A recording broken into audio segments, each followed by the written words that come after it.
Welcome back to 3D comparison. So I received the following question over here.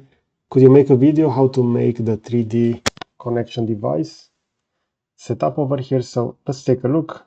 If I'm gonna go over here, I will see that I have the Explorer.exe, which will be the application, and we're gonna see the battery over here for the SpaceMouse, and I'm using also a CAD mouse.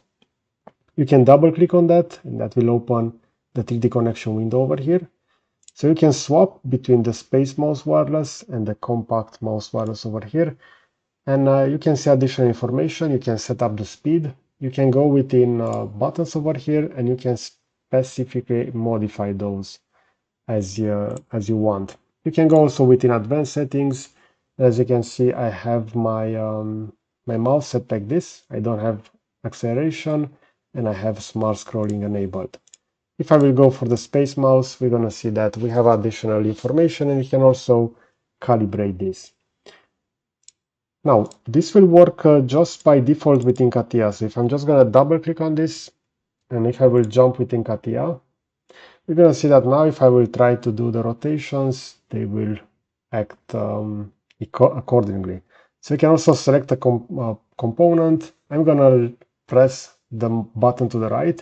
As you can see over here, I have fit, and that will now turn around that model. If I will select the other model in this case, and I want to fit against this one, I can select it, I can set this to be fit, and we're going to see that the rotation point will be as following.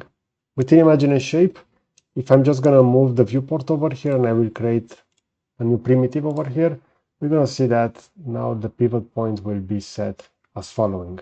You can also use the bottom over here to fit all in, and as you can see, that will be set over there. Now, regarding the settings for the SpaceMouse, they are available over here. As you can see, 3DX device. Within either workbench, you can have those enabled and disabled.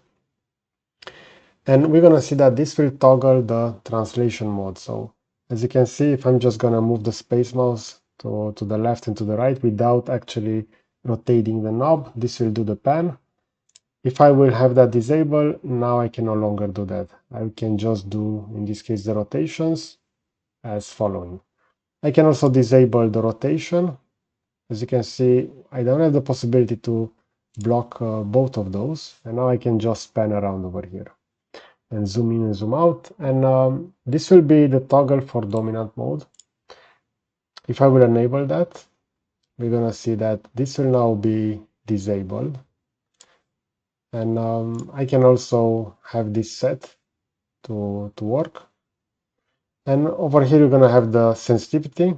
Those will be similar to the ones over here. As you can see, the application for 3DX device will also show over here within the window the software that is being opened. So currently I have CATIA, but if I'm gonna jump over here, for example, within Fusion, we're gonna see that it will now be over here. So we have the same settings over here, but we do have other default buttons. So over here, we're gonna see we have the views on the right and solid design on the left.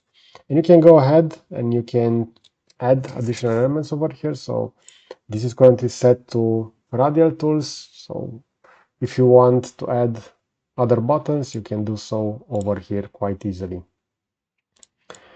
And this will work smoothly over here. So as you can see, I just changed the software. Currently I'm within Fusion, and I can use the SpaceMouse over here as well. If I'm gonna jump back to CATIA, it will now be set over here. You can also use this configuration over here. So depending on the SpaceMouse that you are using, you see over here that this currently sees that I have a Space Pilot Pro. So actually I don't, because I have the smaller version with only the knob and the two buttons. This is why I would recommend to configure the settings over here directly, so not within CATIA. And the only change would be regarding if you want to use the dominant mode or not over here.